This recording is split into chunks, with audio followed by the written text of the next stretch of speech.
We've been rocking the AI chatbot lately, or not chatbot, Chat like GPT. the note taker. Chat GPT.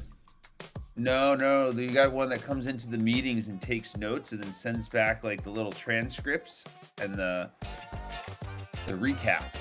Oh, no, I'm not familiar with that one. We'll check out fireflies.ai.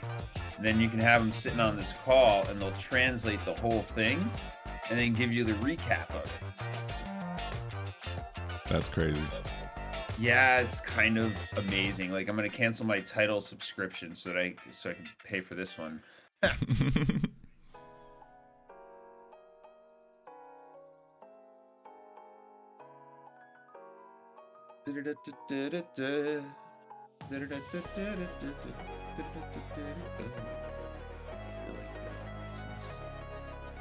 Oh, yeah. We need to pay for that.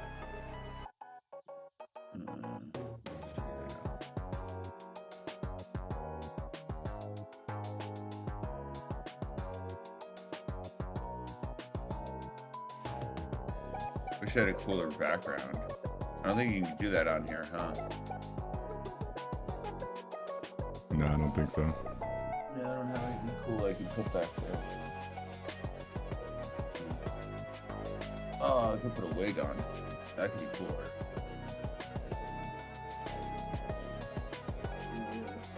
So much more fun.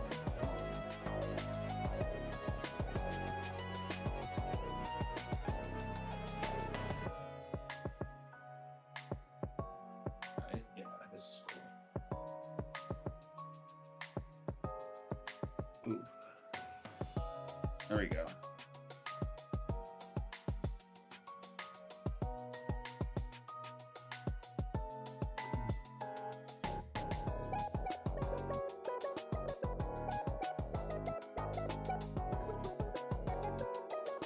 Wow, this one kind of smells a little bit. That's right.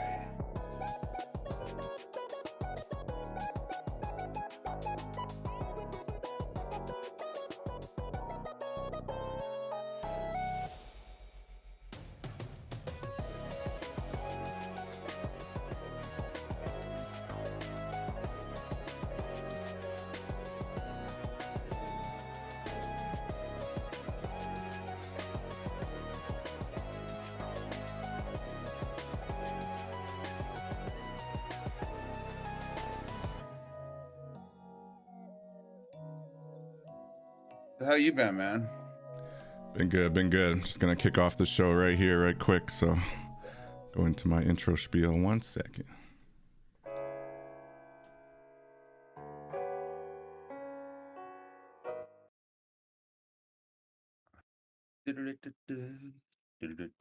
Good morning, good afternoon, or good evening, wherever you're joining us from around the world. Welcome to Web3 Warriors, episode 49, featuring Ravin Dave and his cool new SNKEZ NFT project, talking about sustainability. He's a pretty awesome NFT creator, also a Web3 event specialist. I was able to connect with him in Miami, which was really cool. Also connected with him at NFT NYC. So, you know, we're just out here at these Web3 events. Thanks for joining, Ravin. How you doing today? I am rocking and rolling. How about yourself? Rocking in the free world, doing well, thanks. Yeah. Glad you're able to make it.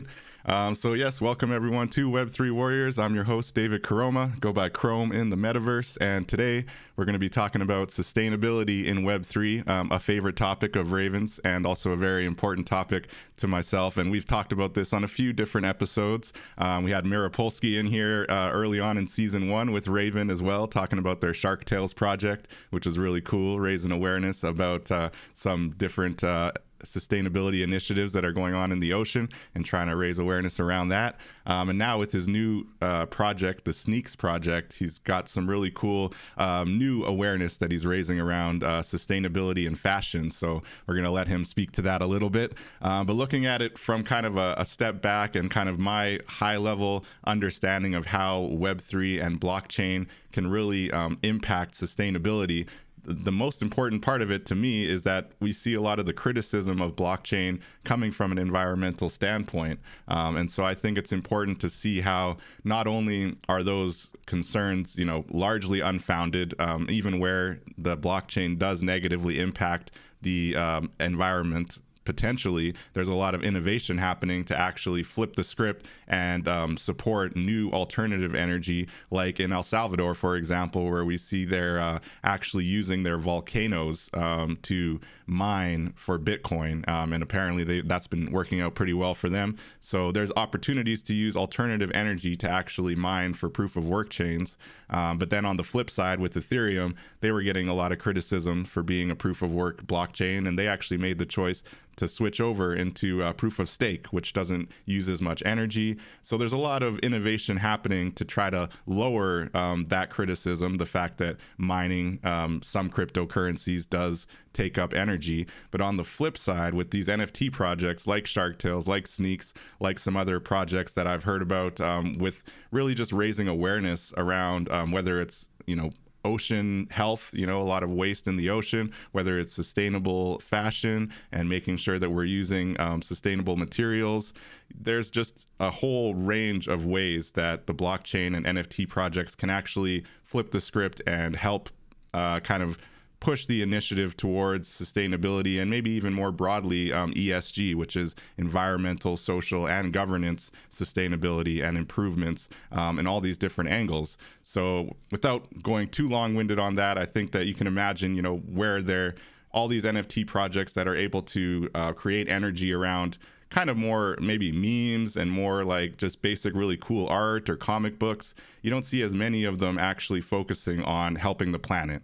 So that's what we're going to talk about today, and hopefully highlight a few examples and really just maybe spark some inspiration in those people out there just thinking about what kind of Web3 project can I build that'll actually make a difference, So with that, Ravin, I want to jump to you quickly. Maybe before we get into your SNKEZ project, I just want to hear, what have you been up to? What are you working on in Web3? Like I mentioned, we connected in Miami in December, which was really cool at the Bit Basel event that they had out there that you helped put together. So yeah, what's keeping you busy in Web3? And welcome back to Web3 Warriors. Thank you. You know, it's such a fast-moving space. And I think part of the fast-movingness of the space is to constantly reanalyze it, right? Look back at it, look at it.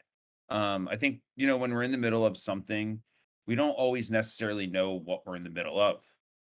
And I woke up this morning, and it was one of the calls or something I was on yesterday or the day before yesterday. I think we do this weekly think tank call, and we literally just get, and this isn't happening often. This is just like literally the second week. So we're trying to figure out how to do this weekly think tank call, and get a bunch of people on. And at some point someone said, NFT is like an MP3.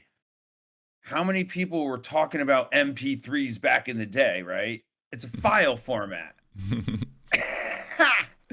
Yeah. And so I woke up this morning and I'm like, yo, who's down with NFT with like MP3? And I'm like, yo, this is the silliest thing. We just spend so much time talking about a damn file format rather than the benefits or what we're going to get out of it or how it's actually helping. And so one of the things we banned this year is that word. Really? Like it was banned in my studio years ago, So what do you use instead? Just like digital collectible or? Yeah. And it's not because it's a dirty word and no one wants to talk about it. It's because it challenges us to talk around it and not continually talk about like the vehicle that it is, right? Let's talk about what we're doing with it and the value and benefit that comes as a result of this technology. And let's get into those conversations. No, that definitely makes sense.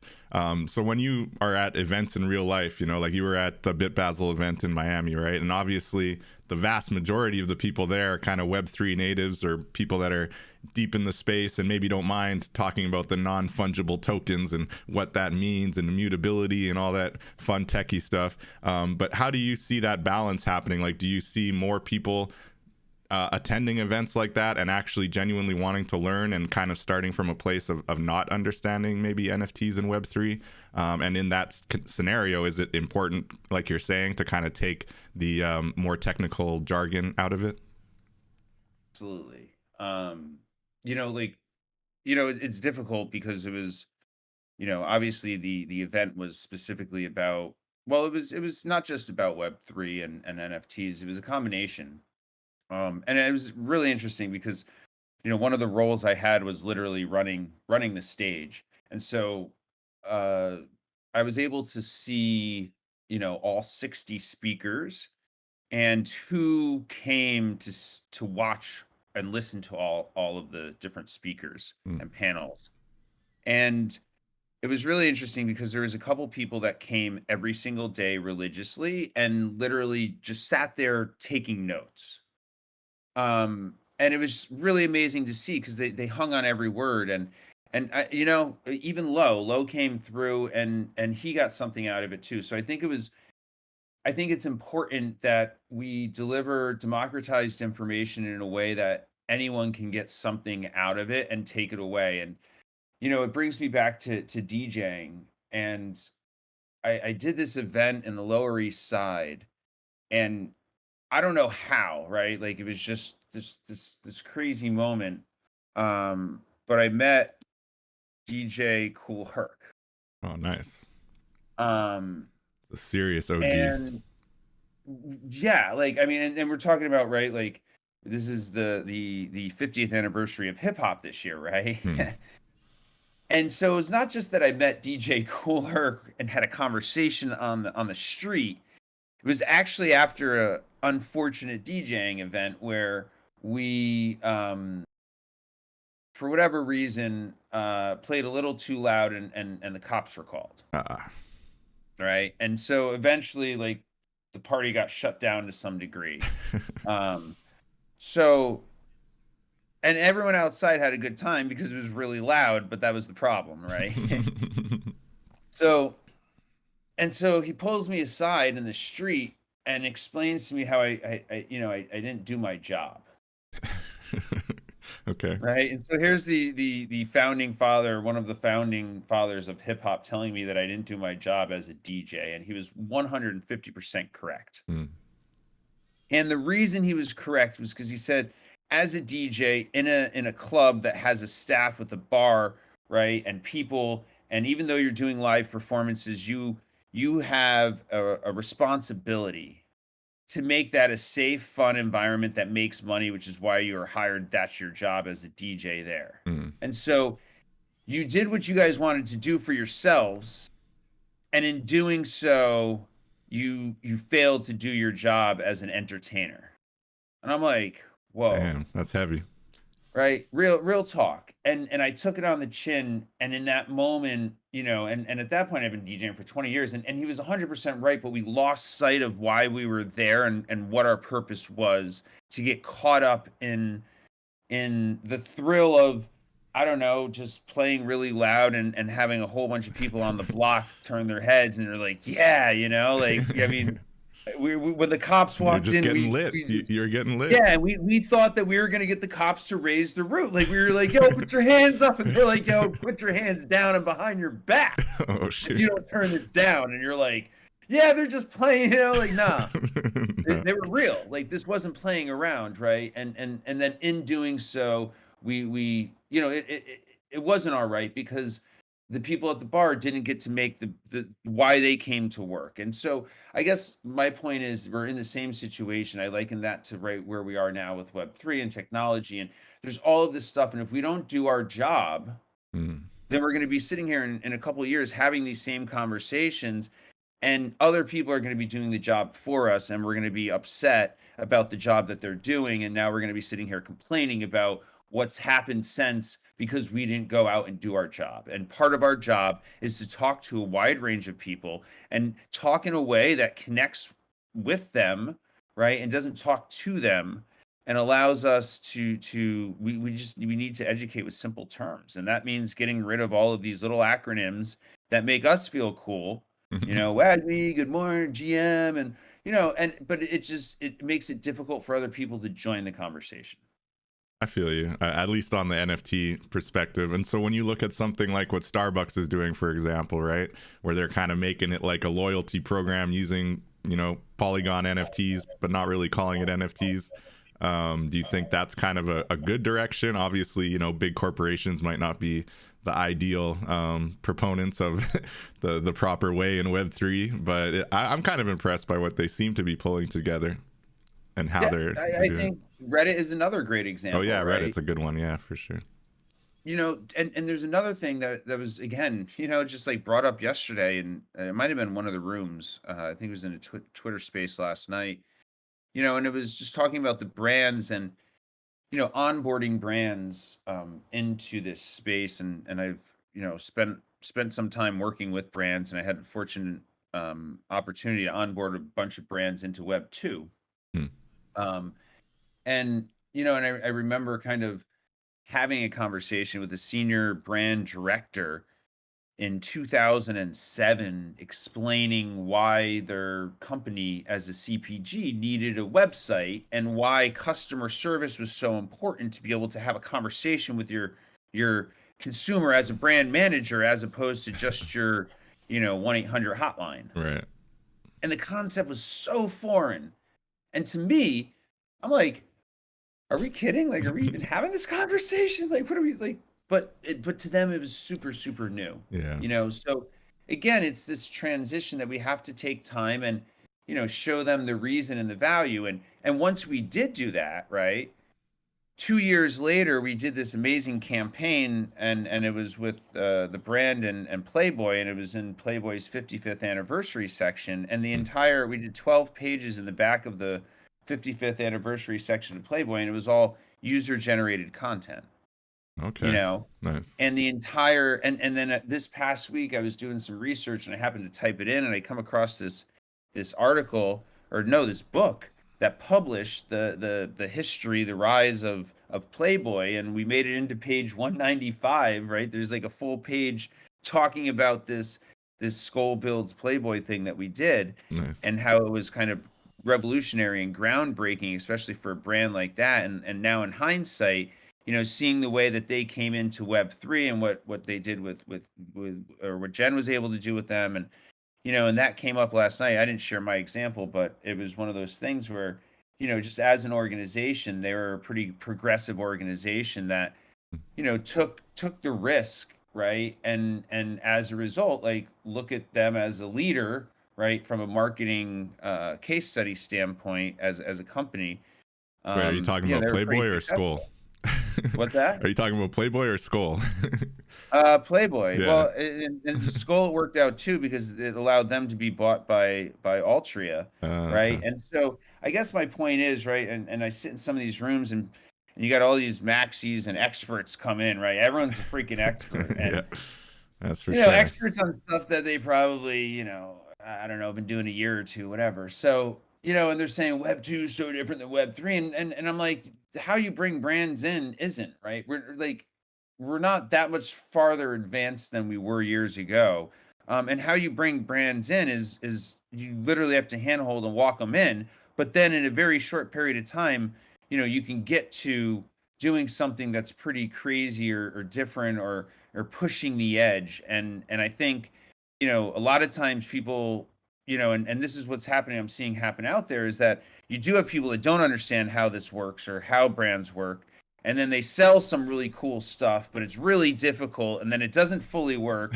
And it might work, right? Like the functionality might work, but the optics and the emotion and all the other stuff doesn't. So it's like concept before practicality.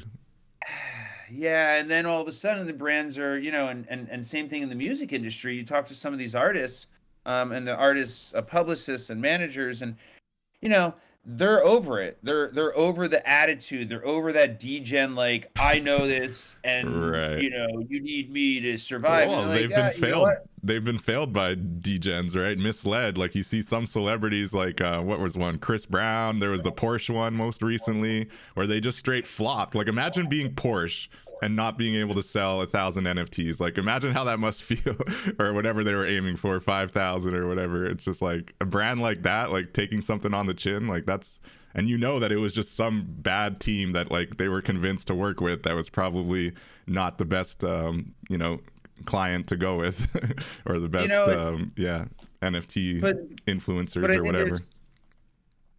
Yeah, you're absolutely right. But I think and it's funny because another point that came up, to that point, and this is so very true. What we look at as success may be different metrics than what brands and other people look at for success, and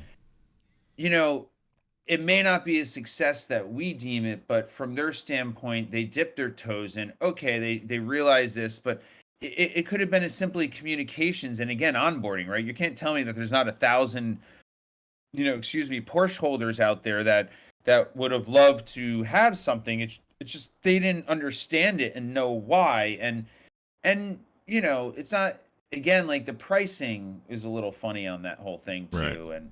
And it's just why, right? And Yeah. and if and if the reason is because, cool, but then let people know that, and that's the challenge. It's Yeah. having this transparency. It's having the dialogue and being open and available, and having your senior management or executives available to come into a Discord and talk to people. Yeah, I think it still comes back to that two-way communication, right? And just like you're saying at the Web2 onboarding and how it was, I mean, I'm still like, there's a lot of corporations that still to this day, maybe they have a Twitter, they have social media, but are they genuinely, engaging in two-way communication? Some still haven't learned that lesson from Web2. So now when we jump into Web3, yeah, it's a whole new value proposition, right? And I think that is being lost on a lot of brands. So when you look into this year, right, obviously you're going to continue to be involved in Web3 events and helping to push things forward. Do you think that that's going to be a major narrative of 2023, like brands really jumping into the space in a real way? Yeah, it's funny too because sometimes, yeah, you think about this year's budgets are kind of set, but the whole budget and planning process has already been kind of impacted by this. So Mm. I do think you're going to start to see more, um, but it's also it's going to keep continuing. Um, whether or not this is the year, I don't think there's any this is the year. I don't think you realize that this is the year until after the year comes and goes, and you Right. look back at all the years and you're like, well, that was really the year. It's You got to look at it again from a brand standpoint, right? Like, you got a tough economy that we're going into. You have arguably a recession that we're in or about to approach, right? You got a market that changes dynamically every, 6 months.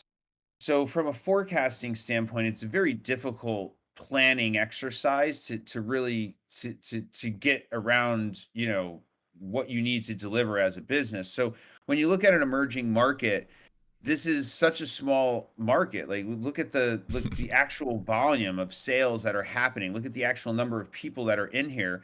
Then it becomes, well, it's more of, why are we getting in here? We either believe in the technology.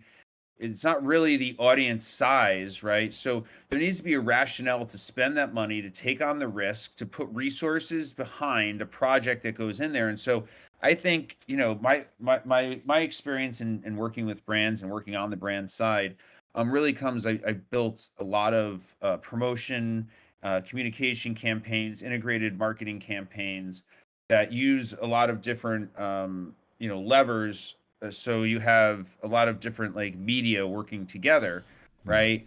And so I think the place that I see really brands this happening, right, is being able to close the loop. And you think about, a lot of brands have incentives, or they try to reward their customers, but how does a customer get that reward and go through a system, right, to activate that reward and keep track of it, right? Mm. And so that is done by a login or a card or something. And so, you know, I think the technology can help close some of the loop, but at the same time, it also raises some other issues where now all of a sudden your transactions are public, right? So we're in this transition. Web3 is not anonymous. Web3 is transparent, Right. right? Maybe So to a fault.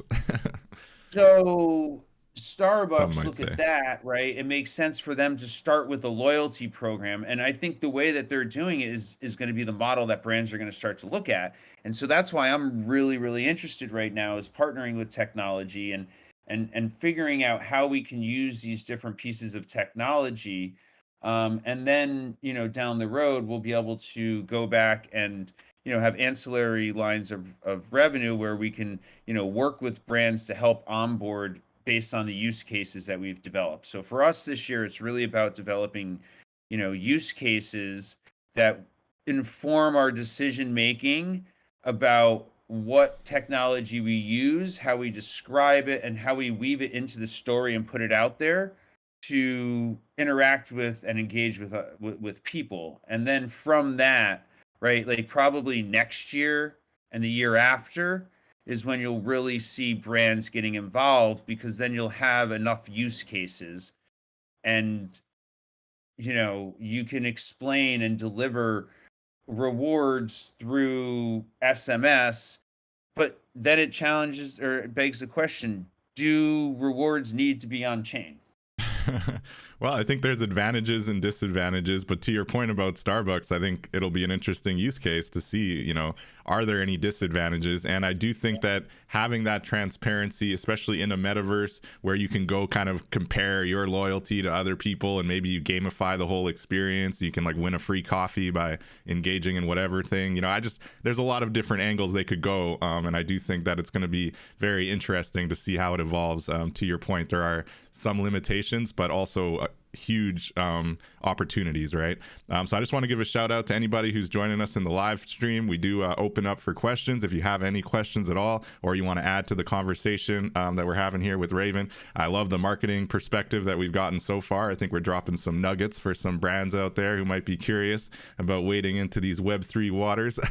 But definitely, if you have any questions, feel free to chime in. We'll also be doing an NFT giveaway for anyone who really adds some value to the conversation. So feel free to chime in. So I did want to ask, just before we get into the sneaks and further sustainability conversation, what are you looking forward to this year as far as events? Obviously I think you're continuing to work with BitBasel. That's all the way in December. So I'm looking forward to that. I hope I can get back out to Miami again. But do you have anything else like on the horizon that we can look forward to? I know you're out in LA, right? They got NFT LA kind of coming up soon too, right? So what do you got on the go? Yeah. I guess we are. We're still in the planning phases for this year, and probably will be through February. Really working on two projects. One being Aquaverse, which has been an evolution of Shark Tales into kind of a larger, more macro ocean, so to speak. And so that's, again, still focused on ocean conservation and using art as a way to introduce people to ocean conservation and use technology as a way to further and deepen the story and the engagement. And then the other side of it is Holotopia, where we're focused on fashion sustainability.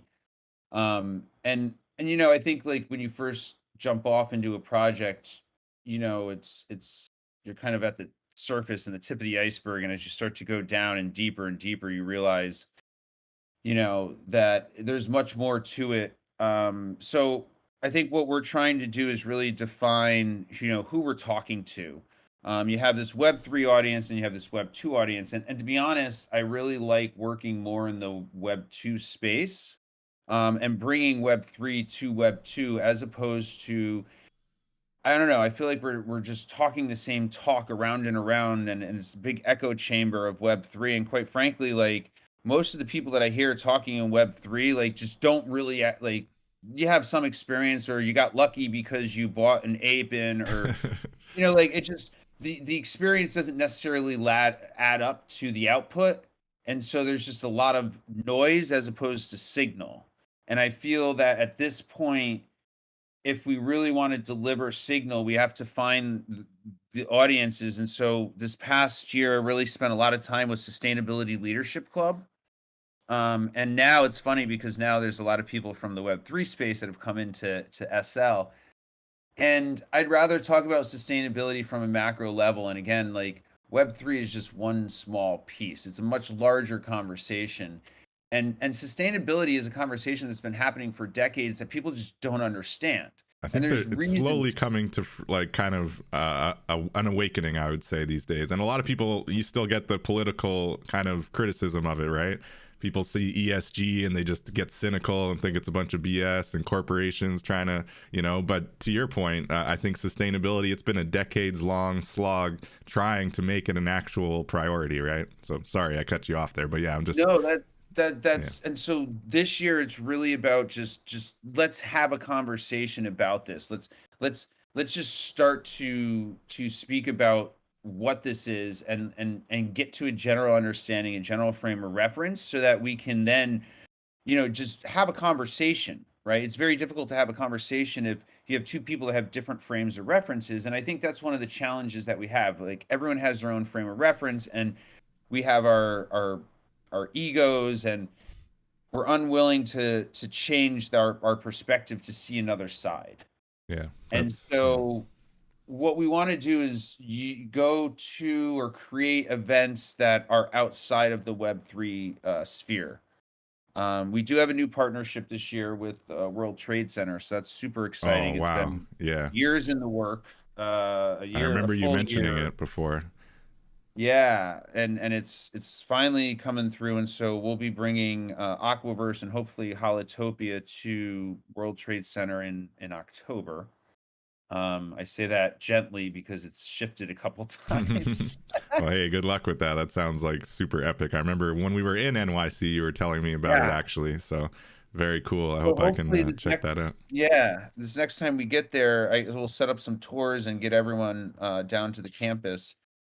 So I think that's going to be that'll be exciting. But again, it's tough. It's tough because everyone wants answers, and this year is a funny year. So for us, it's just we're looking for the opportunity to get in front of people and share the story, whether that's on stage, it's on screen, and really just try to start the conversation and define or help further clarify or define what sustainability is. And then this past year was a shift into the 17 sustainable development goals, um, as part of our strategic foundation of how we go about not only talking about it but then implementing it within, our strategy, as well as our partners and the people that we work with.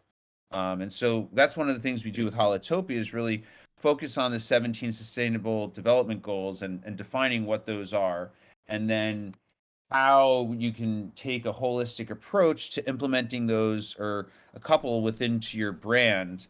And that's really what we started off with Holotopia back in September. Hmm. We had seven fashion brands, and for the most part, there was a mixed level of sustainability in there. But just starting this conversation and bringing it forward, and then this year, it's really, identifying what that is, and then how we can build content and programming around this to onboard and educate.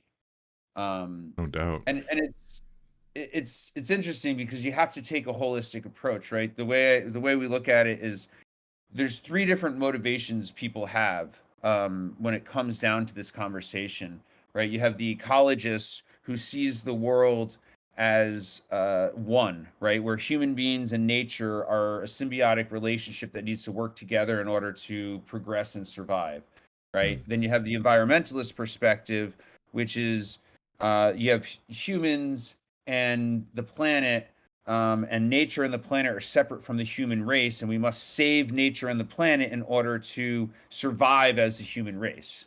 Okay. See the subtle difference That's a there, subtle difference, right?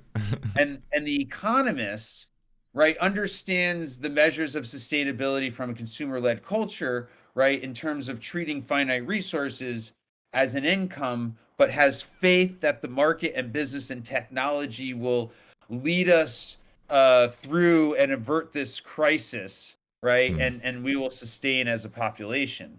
So there's a very wide range of perspectives that people have across those three. And we like to have three because then this way we're not as polarizing.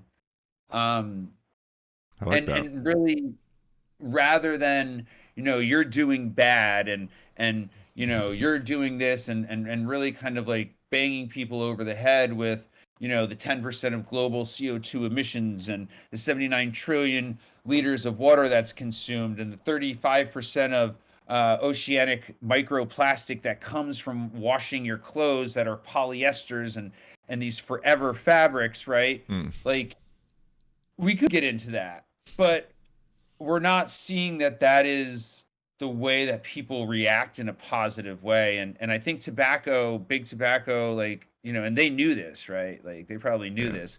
where in Europe you have these horrible ads that are on cigarette packs to show you what happens Yeah, if we you have those use in it. Canada here too. Yeah, so they have they actually have like an inverse impact. They have the Mm, opposite impact. It mm, doesn't actually lower it. It triggers it triggers something in the consumer to want more, and the people that wouldn't normally smoke aren't going to smoke for whatever their reason is. So you're actually like almost increasing the amount within that concentrated population by showing these negative things, right? And so interesting. if we look at that and we say, well, we want to have a positive impact, we can't come out the bat and start knocking people over the head like whack-a-mole with facts and you polluter and it's kind of contrary to human nature because you want to call out the other party. Better to acknowledge good things than to acknowledge the harm being done, right? Well, and hence the opportunity, I think, with educating. We can acknowledge the harm, but you can't onboard someone into Web3 by knocking them on the head and telling them how bad they are in Web 2. That's just not going to motivate them, Yeah. to come over. And I think that's the conversation that's shifting with brands that I saw last night was, well, maybe we don't come about this as us versus you, and you need us to get into here. Hmm. Let's have a more open and sustainable conversation. Definitely makes sense. I mean, yeah, there's something to be said about trying to be more encouraging rather than, yeah, demonizing or whatever the case may be. I don't know if you want to angle your camera up a little bit. You seem to sometimes you're Oh, cutting your head off. chopping It's all off the head. good. There it is. I just wanted Ah, to throw that out there there. it is. But yeah, no, it's exciting. So with that, so are you saying that the Sneaks project kind of grew out of Holotopia and the kind of sustainability fashion emphasis that your team's kind of working on there? So the it's actually threefold. Huh. The sneak started when I don't know when NFTs, like, it was like one of the first, it was the like one of the first NFTs, I guess, or pieces of digital art that I made and put on chain. Um, Back in, like, I think March 2020, or it might have been 2021. And at the time I was coming out and doing a lot of packaging design and client work, and we were doing a lot of mock-ups, and we have a lot of these kind of like base blank templates that you then create product concepts from. And so I don't know, it just got it was the first piece of digital art that I sold. And it was a collector over in Hong Kong, and they got in touch with me and they were like, I want a pair and I want two pairs, and what do you think the fair price is? And then it's just the project never went anywhere because I didn't there was just a lot of things going on, and it just kind of resonated in the back of my head, and it came up a couple times. And so as we moved into Holotopia, um I think my partner JJ challenged me about, having a side release, like a passion project. And I'm like, I'm passionate about all this. And she's like, exactly, that's the problem. I'm like, I don't Yeah. need another project. And so Yeah. for me, it's a creative outlet. I haven't been writing a lot of music since I moved to LA, and then getting into this space. And when you get into the brand conversation, and so for me, it's a weekly creative outlet and a challenge. It's also an opportunity to talk about social topics. I haven't gotten into that yet, but we're about to. Hmm. And then it's also an exercise because I was trying to explain to my partners about how we can start to use digital to create concepts that don't exist yet, and manifest these into life. And so when I started to look at DressX, and I started to look at a lot of these fashion sites that had some wearable fashion, and you start to look at the materials, right? Now it's all pixels, but literally people are like, digital polyester. I'm like, Come on. and this is my problem with this whole Web3, like, universe, metaverse, like, BS, right? Is that we're literally rebuilding the shit that we already have here in, like, the real world. So what fun is that? Like, why would we rebuild what we already have, right? So sustainability, when you talk about sustainability, really focuses on providing the best outcomes for both human and natural environments now, indefinitely, and into the future, right? So I thought that this was a good way to not just make sneaks, but to start making sneaks that were made out of just different materials that are currently being developed or may be developed in the very near future that come from nature.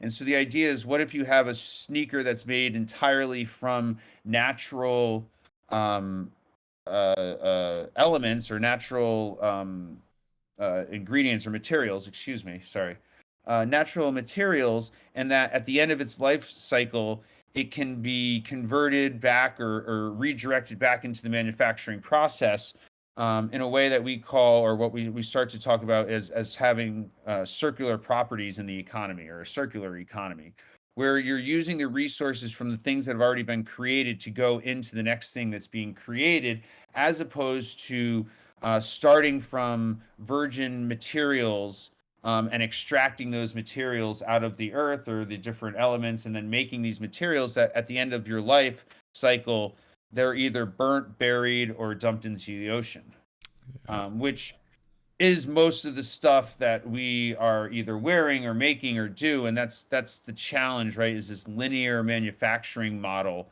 that we currently operate across most industries. Awesome. So I'm looking at this one with the reishi mushroom. I think this was the first one I was able to collect that I noticed. And I really like the little one-up mushroom on the back of the heel. But looking at that sustainability, to your point, right? The fact that you can make leather out of the reishi mushroom, and it looks pretty cool. I don't know if the actual finished product would look that sleek. Yeah. But yeah, so practicality, right? So now you're raising awareness. You're making this really cool, beautiful image of shoes that are using reishi mushroom leather. So what's kind of the next goal? What's the goal of the project? Obviously, passion project, it is what it is. You're just showing what's possible. But, best case scenario, what would you like to see kind of spinning out of this project? So the way that again, this is kind of a much longer term. So literally this year is really about utilizing digital as a storytelling medium, and then starting to parallel path. And one of the things we're starting to do is now reaching out to different manufacturers and different resource providers. And so the concept with Holotopia is that it's essentially a collective. And as we bring more people into the collective, and then we're also able to start to partner with organizations or manufacturers and build these relationships, there starts to be resources that can be shared at scale with the group.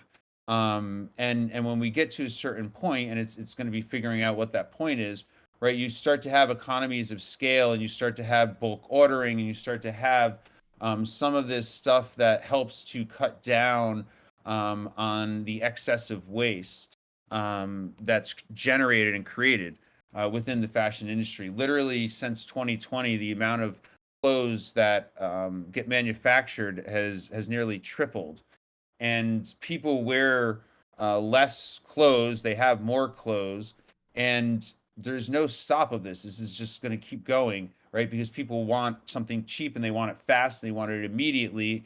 And the further they are from the source of the creation or the manufacturing, and the more different middlemen or middle people that you have in the manufacturing process, the least likely people are to care about unethical behavior that happens within that manufacturing or supply chain creation, right, Yeah. of the product. And so when you have a $27 dress, right, where the original material may be sourced from three different or two different places, and then shipped from, say, it comes from China, and then it goes from China, and then the raw material goes over to Thailand for processing, and then the different pieces go over to Portugal for sewing, and then they go over to here, and then all the pieces come together, and you as the end consumer, all you care about is the $27 piece at the end, and getting it delivered from Amazon the next day. And so we want to take that concept of farm to table, right? in the same way that that had an impact on the way people started eating more healthy, and start to use that concept from a manufacturing. And if not, right, even if there are all of those pieces, then blockchain gives the opportunity for transparency, right? And so what we're really starting to play with now is how do we make some of these things that we are imagining, whether it's kelp leather or fungi leather or these different types, right? And then looking at the different rubbers and replacing, petro with starch or corn base or some different biomaterials, and really starting to experiment in that place. But as well as from the storytelling standpoint, because I think that's what some of this is missed, right? Like it's always been, oh my God, end of the world's coming, end of the world's coming. But, you know, people like stories, That's the and truth. And people people are like emotional. emotions. They like emotions. Yeah, exactly. Like give them a reason to care outside of just doom and gloom and you're doing bad things. Stop doing bad things, Yeah. you know? So this is just like a kind of a case study to see how people react to continually put out stuff. And then, I'm starting to weave in kind of manufacturer materials, because there are people that are starting to, create registered and trademark materials and processes. There's some really amazing brands out there. And so I'm a big proponent of show me, don't tell me. Right, And no so doubt. this is really just a show me don't tell you, show you don't tell you type project, where give it like, let's get to 36, let's get to 42, Right. right? And it's also interesting as an artist, because if I don't buy a couple copies, then I don't get my own. They're gone, yeah. They're gone. Yeah, yeah, Right. that's the truth. That's the truth. You got a few good collectors coming through, and I'm definitely looking forward to seeing more as they come through. So that's really cool. Everybody can check them out on OpenSea. That's SNKEZ, or Z for my American friends. Sneaks Sneakers. spelt real funny. Yeah. Yeah. But it's really It's hard cool. to Yeah. find So the name. show me, don't tell me. I dig that. And I like what you're saying about the farm to table example on the food side, right? Which has taken off, and we see obviously organic and non-GMO, and really just wanting to support sustainable, farming, all that kind of stuff. So on the supply chain, like you said, there's a future where all of these steps from the very beginning of the sourcing the leather, sourcing the material, all the way through to the shipment and the selling on the consumer side is all tracked on the blockchain. Is that kind of the main way that you see sustainability really being helped by the blockchain in Web3, more so even than maybe raising awareness and funds through So I NFTs? think, yeah, like I think that's a piece of it, right?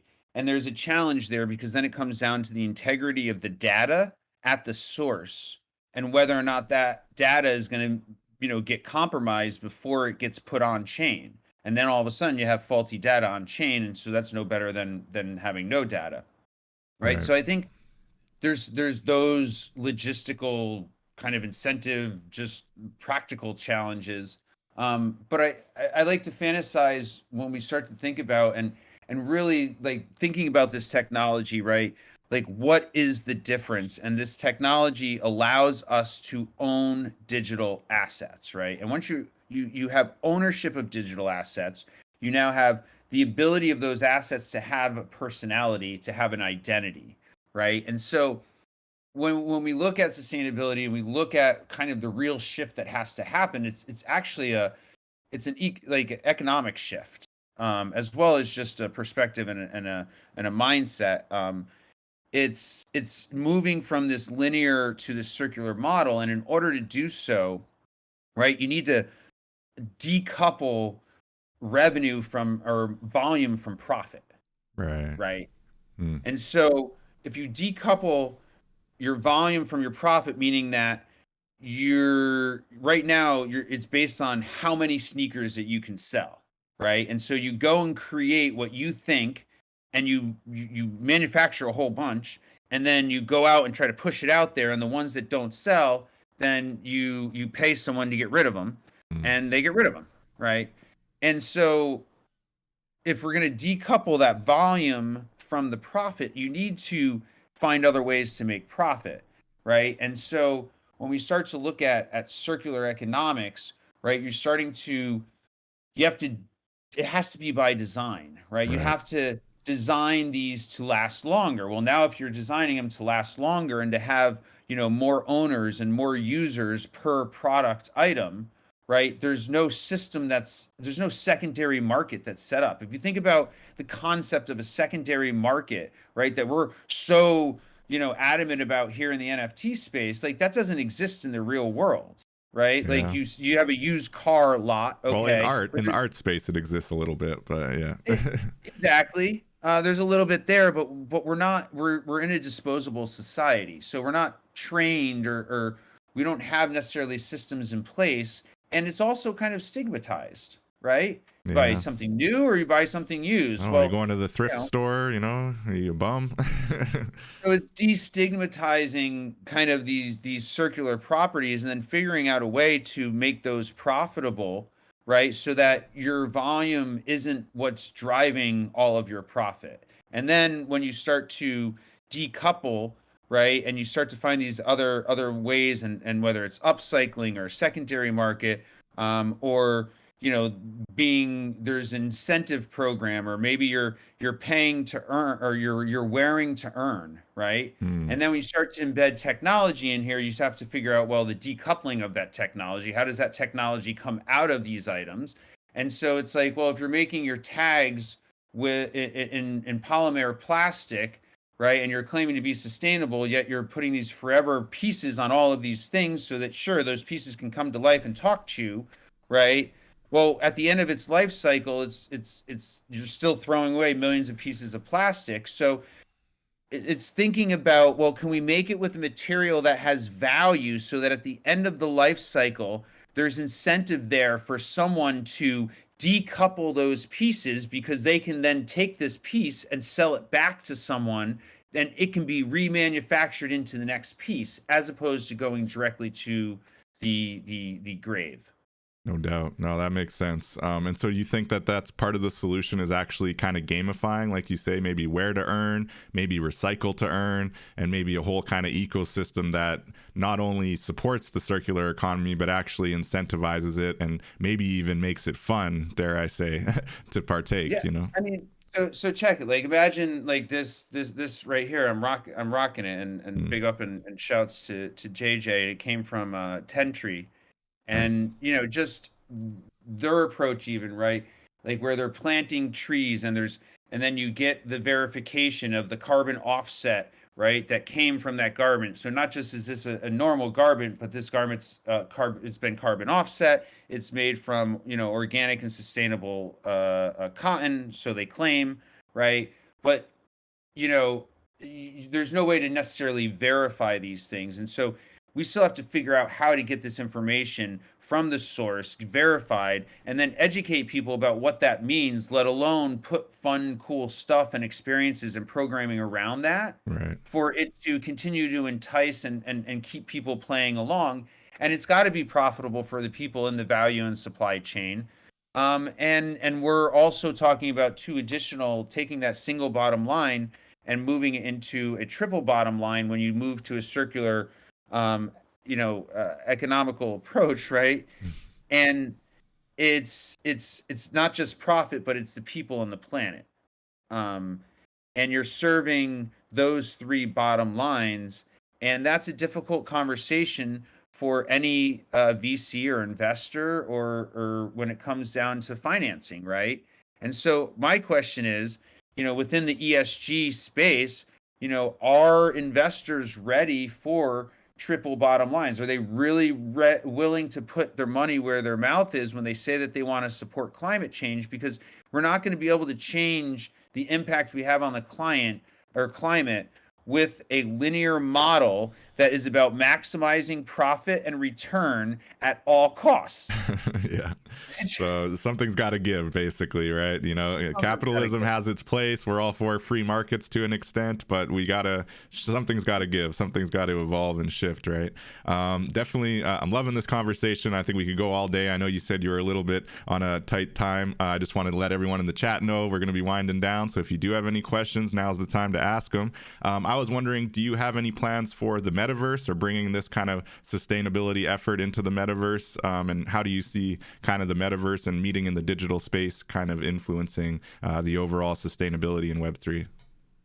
I see the metaverse as a functioning ecosystem, right? We're in the metaverse right now. Right. We're you and I, like, I mean, we're in the metaverse with whoever else is watching and or part of this, and whoever comes in into the future, right? The Right. metaverse is brought to life by humans. Metaverse don't exist without humans and don't exist without technology. So it's the combination of those. So I work in the metaverse on a daily basis. In terms of like little microverses, that are like digital arenas and little environments. Like, yeah, I mean, we see it as taking the metaverse to the people. So when we work in immersive spaces, right? Like I looked at BitBasil as one big kind of metaverse, and then from there you can go into the virtual metaverses or whatnot.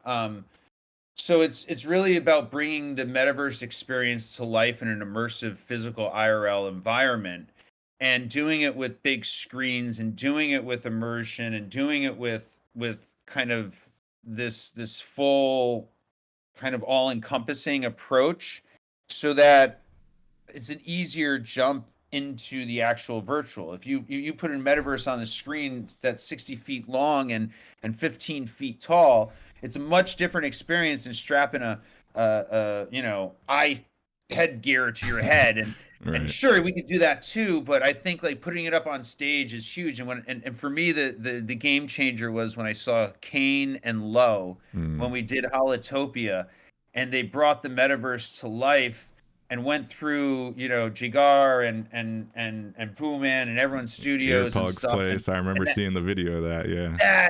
that hit me. I was just sitting there eating. I'm like, whoa, this is, and I knew what they were doing, but seeing it and feeling it, I'm like, yo, never again. I'm like, I always want huge LED screens, and we're gonna put the metaverse in real life size, and it's a whole different conversation. No doubt, no doubt. So I can definitely see that. And just shout outs to the metaverse. I'll just do a quick plug for our little art space. I've got your cool Pineapple Express kicks up in our little metaverse art space, which we're going to be updating shortly. But if you go to web3warriors.io, that's for any listeners, anybody can go check it out. Our guest book is officially live and saving. So if you go to web3warriors.io, sign the guest book, we'll have some fun wearables that we'll be giving away in the near future. So that's just a little plug there. And we love the metaverse here at Web3 Warriors, so we're going to keep pushing it. And I think that there is a big opportunity for the sustainability and for those tours, like you were just saying, Ravin. And what about on the DAO side? Do you think that DAOs, decentralized autonomous organizations, are going to play a major role kind of helping to push sustainability forward, or not necessarily? I think DAOs need to figure out how to be sustainable themselves. No doubt. The whole DAO thing, I just, uh, you know, yeah. All right. I think it's another conversation down the road. I gotta find a couple and get further in to see. But I mean, DAOs are just organizations that Mhm. include people and are driven by the technology to not have to have everyone work together, but you have to have everyone work together in order to have an organization and a community. Yeah. So It forces that difficult balancing act. yeah, It's so interesting. I think we'll come back to that one. We'll see where I think there's years to go, just because. You say, what do you trust more, a DAO, a collective, a company, or the government? And Mm, I feel it's like collective. right, DAOs are right. still feeling a little cultish to me, and I get Yeah. scared of groups of people. So I don't know. Yeah, I'm involved with a couple kind of in our building phases with the Dream Conduit and Storytime DAO, and it's definitely not an easy feat, but I think it's a worthy one for sure. And shout out to Brooke and Ingrid in the chat. Appreciate y'all dropping in here. Yeah, Raven, what about looking at the sustainability project? Is there one that's kind of jumped out to you outside of your own, of course, that you think is really interesting that you just want to mention quick before we wrap up here? Um, I think there's a lot, and I think impact is something that is very important. And I think there can be a lot more done in the impact space. And I do think that companies like Chainlink are going to be super super important. I think oracles are going to be really important. And really, it comes down to being able to track the integrity of the data. And actually, there's one. I'll give one shout out to a new company that I was invited to work with Planned Parenthood a couple weeks ago to do some brainstorming with a bunch of other thought leaders. Mm, And there's this gentleman there, a couple people from the Starling Lab, and what they are doing is absolutely incredible with how they're looking into the war crimes and essentially capturing genocide and war crime, and ensuring that it's on the blockchain, right, forever. It can't be deleted, but it's also not personally tagging the people in order mm, to make them susceptible to sharing that information. So wow. I think the work that they're doing, if you get a chance, just Google this. It's literally the Starling Lab, and I think it came out of Stanford. Darling um, Lab. All right. We'll definitely Google that. yeah. And shout out to Liana. I know she was also working on some stuff in Afghanistan around this as well, just kind of tracing the atrocities and keeping record of it. That's a very important social, sustainable element as well. That's very possible in blockchain. Awesome. Thank you, Ravin, for bringing that up. And thank you for this awesome conversation. I think we'll wind down here. We're going to be continuing the sustainability conversation next week on Web3 Warriors at 12 p.m. Eastern. So I hope you're able to join us. Until then, we'll catch you in the metaverse and we'll be in touch. Thank you so much, Ravin. Do you have anything else you want to add? No, just blessings, positive vibes, and let's just keep digging in and doing the work. There's a lot of work across a lot of different topics and places, and there's a lot of opportunity that we have to make positive impact and progress. And I think that's what we just got to stay focused on. So That's what's up. That's thank you for inspiring, having man. me. Thank you so much, Ravin. And thank you to everybody Appreciate who's it. tuned in, and we'll be live on the podcast networks. Till then, catch you in the metaverse. Peace out.